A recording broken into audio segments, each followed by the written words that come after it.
Hi students, today we are starting our next topic, that is electron transport system, that is ETS. It is a series of compounds where it makes use of electrons from electron carrier to develop a chemical gradient. It could be used of water oxidative phosphorylation. The molecules present in the chain comprises enzymes that are protein complex or proteins or peptides and much more. Large amount of ATP could be produced through a highly efficient method termed oxidative phosphorylation. ATP is a fundamental unit of metabolic process. The electrons are transferred from electron donor to electron acceptor, leading to the production of ATP. It is one of the vital phases in the ETS. Compared to any other part of cellular respiration, the large amount of ATP is produced in this phase. Now we will see what is there. This is the intermembrane space of mitochondria, inner mitochondrial space and mitochondrial matrix. This is the mitochondrial matrix, inner mitochondrial membrane and intermembrane space.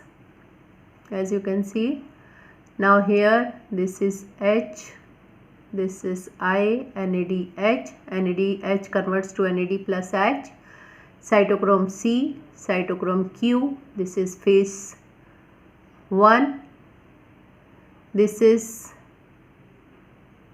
as you can see, plastoquinone, cytochrome C, phase 3 and phase 4.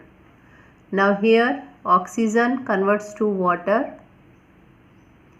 Now here ADP is added with phosphate molecule and it converts into ATP, and this is ATP synthetase. Now electron transport is defined as a series of redox reaction that is similar to the relay race. It is a part of aerobic respiration and it is the only phase in glucose metabolism that makes use of atmospheric oxygen. When electrons are passed from one component to another until the end of the chain, the electrons reduce molecular oxygen, thus producing water. The requirement of oxygen in the final phase could be witnessed in the chemical reaction that involves the requirement of both oxygen and glucose. Now ETS in mitochondria. A complex could be defined as a structure that comprises a weak protein molecule or atom that is weakly connected to the protein. The plasma membrane of prokaryotes comprise multi-copies of electron transport chain.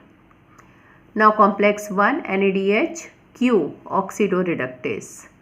It comprises of iron sulfur and FMN, that is flavin mononucleotide, and here 2 electrons are carried out to the first complex aboard, that is NADH, nicotinamide adenine dinucleotide hydrogen, and FMN is derived from vitamin B12.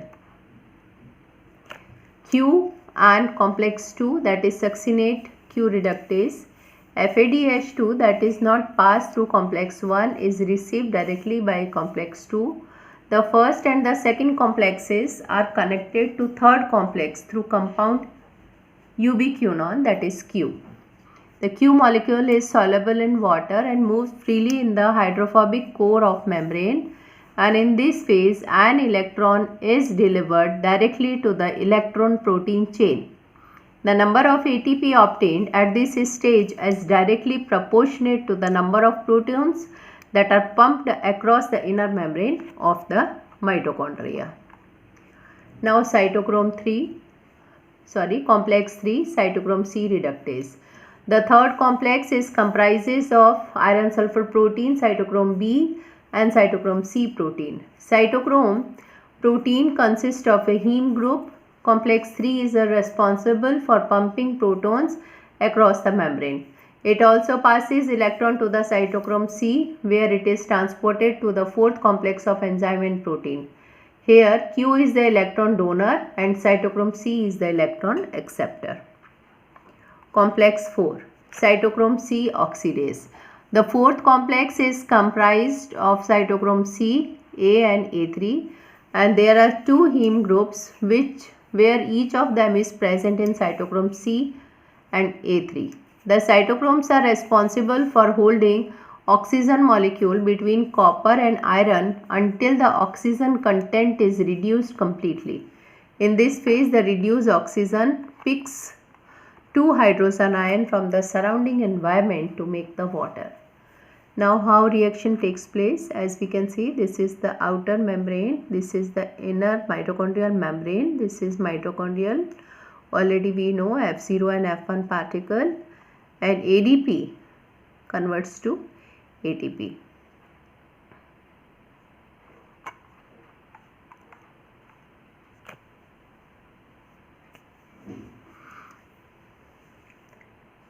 Today, whatever I have taught you, I am sending you its PDF. Thank you.